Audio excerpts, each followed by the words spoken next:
Patrick Peterson of the Cardinals joins us on behalf of Tide in their new Color Captains program. One player from each team will serve as a photojournalist for the second straight year, taking up Twitter, showing fans how to prepare and defend their colors on game day. So check out twitter.com/TideNFL. Follow the conversation through hashtag Our Colors. Patrick Peterson joins us now. I was told you don't want to talk about Adrian Peterson. Let me make it a little broader topic for you, Patrick, as we start out. Where do you stand on the NFL being judge and jury when it comes to any kind of player discipline off the field? It's a very, very tough topic to talk about, and a very, very unfortunate situation what happened. But at the end of the day, the NFL have to do their job at the best of their ability and make the proper judgment at the right time, and make sure that they go through all the evidence and details, and make sure they're making a rational decision and just not off what she say. Make sure they go through all the details and make sure everything is solid before they come to a decision. But you want the commissioner being in charge with all of this, judge and jury? Is that fair? Say it again. Do you want the commissioner to be in charge, being judge and jury here? I mean, I don't have a problem with it. I mean, at the end of the day, you have to obey and abide by the rules. So I'm doing everything in my power to make sure I'm doing everything correct and doesn't leave any questions or any decision in his hands. Yeah, the problem I have is that if he hands out the discipline, he's also the one who hears your appeal. And to me, right, that doesn't seem fair to the players. Right. I mean, a lot of guys have their different input, but like I said, I'm okay with it. Some guys may think differently and may go in a different route that I am, but at the end of the day, we have to abide by the rules. Explain to me the hit on Emmanuel Sanders. Did you see the highlights? Honestly, I didn't. I've been hearing about it, but I haven't seen the actual hit. Well, I'm trying to understand, what is a defenseless receiver? I don't know what it means. You play the position where, I mean, help me with it. What it mean? What is the description of a defenseless receiver? Honestly, that's a very, very good question. I don't know myself because, I mean, they're just making the game so much difficult for the defensive guys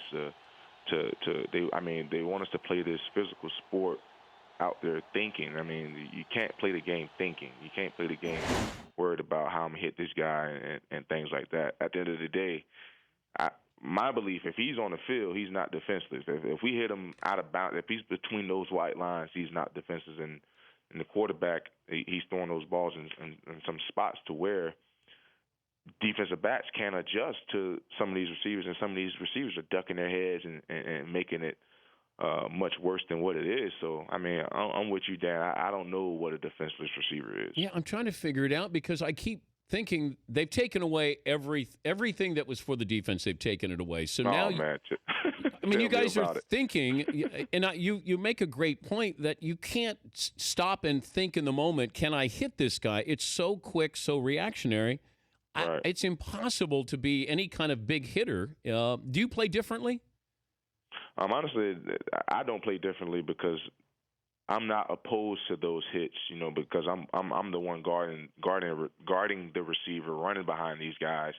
So I'm not in that moment. So I don't play differently. I don't play differently personally.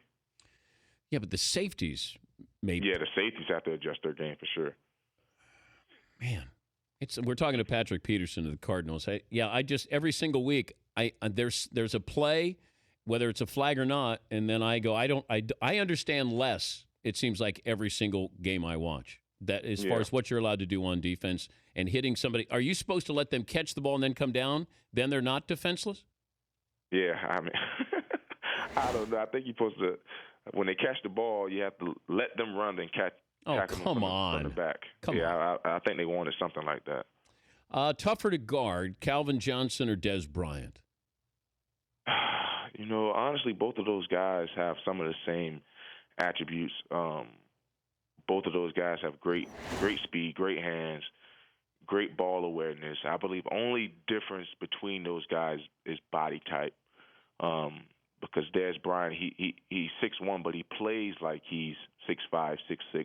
He plays very, very angry, and he's physical, just as Calvin Johnson is as well. But those guys are definitely are two of the top-tier receivers in this game, and it's always a pleasure to go up against them when I have my opportunity. Who's the fastest receiver?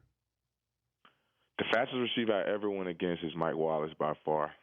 That guy, him and Deshaun Jackson I call it crackhead speed, to where the speed is just is hard to explain, because it's just, I don't know, it's just those guys are just so fast, and you have to be on your A game when you're going against those guys. Wait, crackhead speed? Yeah, That's not an official term. Yeah, it's not an official term. It's just something we say back in the neighborhood back home. When you're really, really fast, we call it crackhead speed. Okay, but these guys have that, like some guys have a gear, and then these guys have that hidden gear?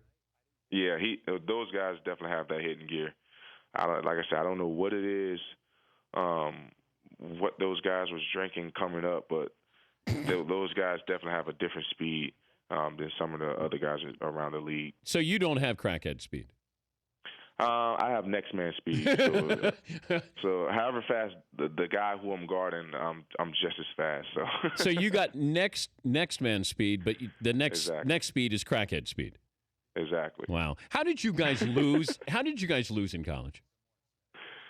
Honestly, that's a very, very good question, because we had the talent. We had everything there, especially coming off my freshman year. I believe that was the best team that I've ever been on in my LSU history.